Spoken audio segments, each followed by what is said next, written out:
Hi friends, there has been a long gap between the present video and the last one.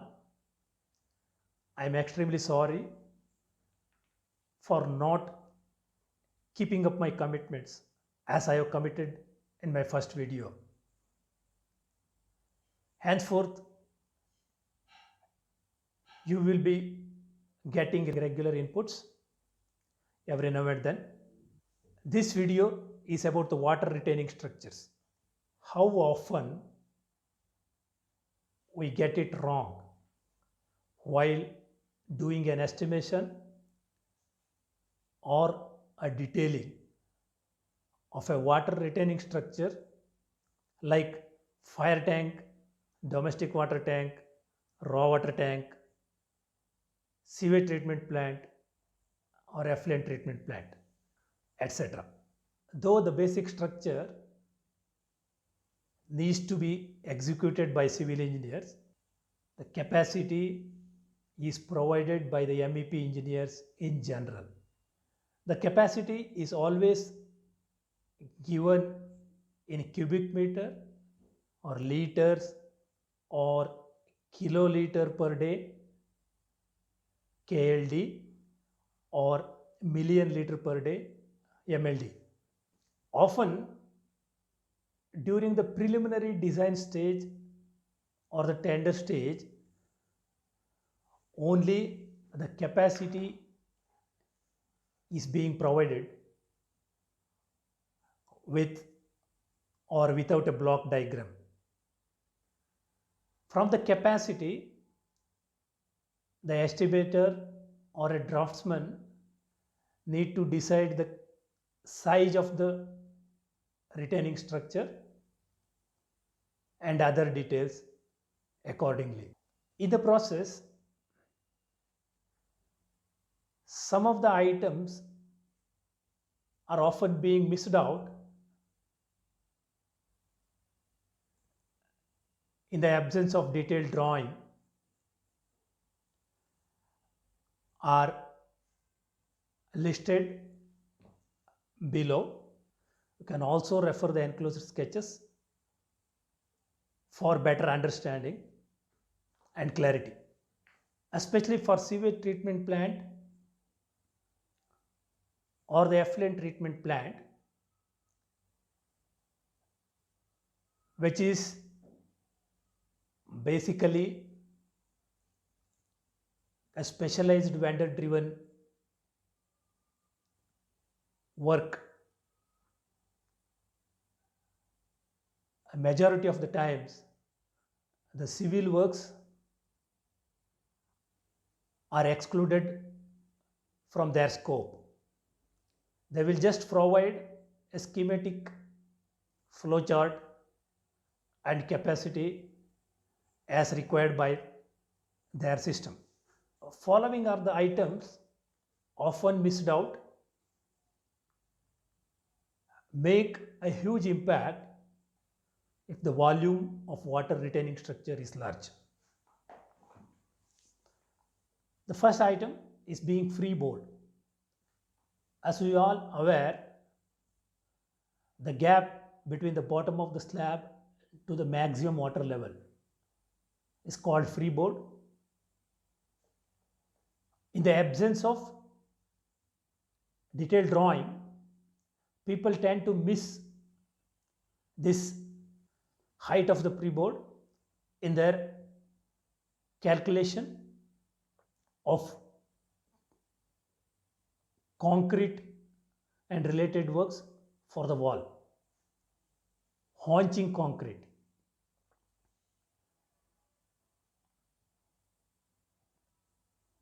The vertical and horizontal junction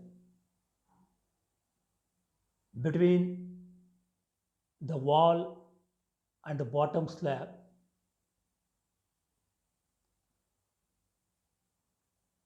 is provided with some additional concrete to make a tapered joint instead of having a sharp joint.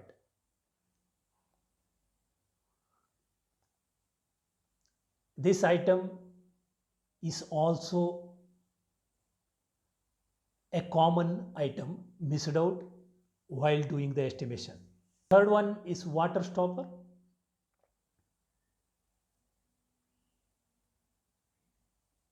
Wherever the construction joint is being provided, the water stopper needs to be also provided. Usually, the water stopper item is not detailed out even in the good for construction drawing. The fourth one is waterproofing works. The positive surface needs to have the waterproofing treatment. Sometimes even the negative surface also requires waterproofing, especially the structure is underground. Number 5 is nozzle grouting. This item may or may not be required to be executed. After the hydro testing, if you find some wet patches on the concrete surface, you may require to repair it with nozzle grouting as required as per site condition.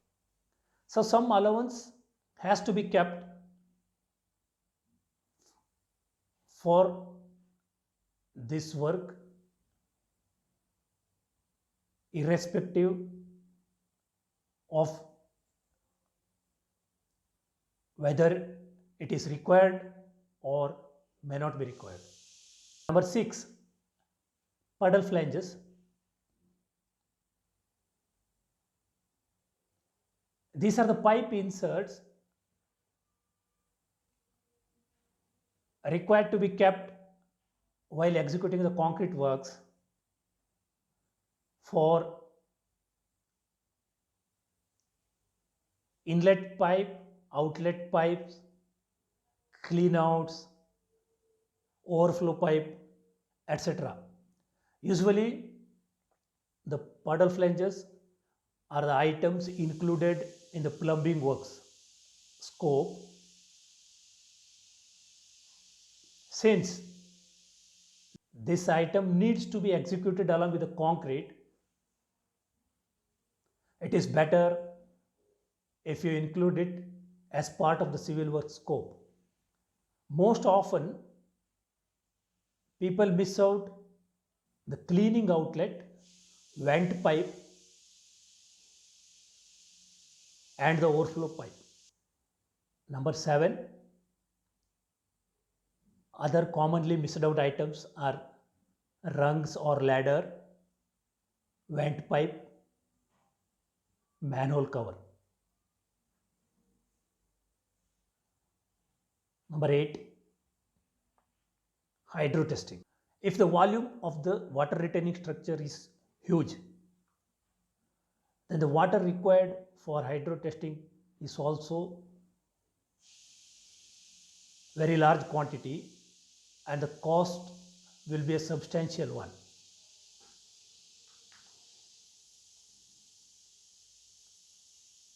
The water after hydro testing can be used for construction purpose.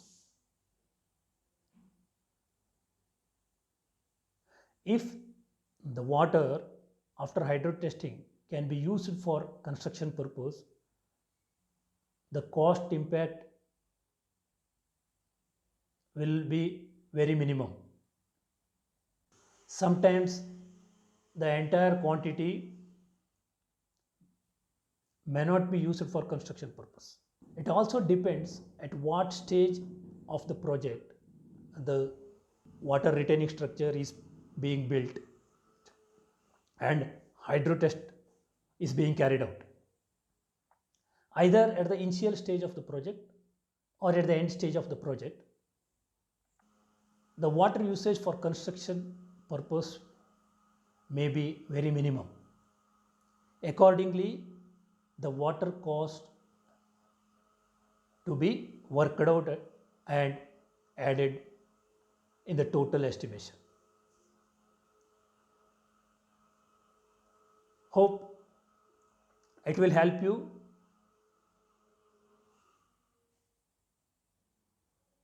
Whenever you are working on any water retaining structures, keep these commonly missed out items in mind and have a checklist so that you can cover all these items. Thank you.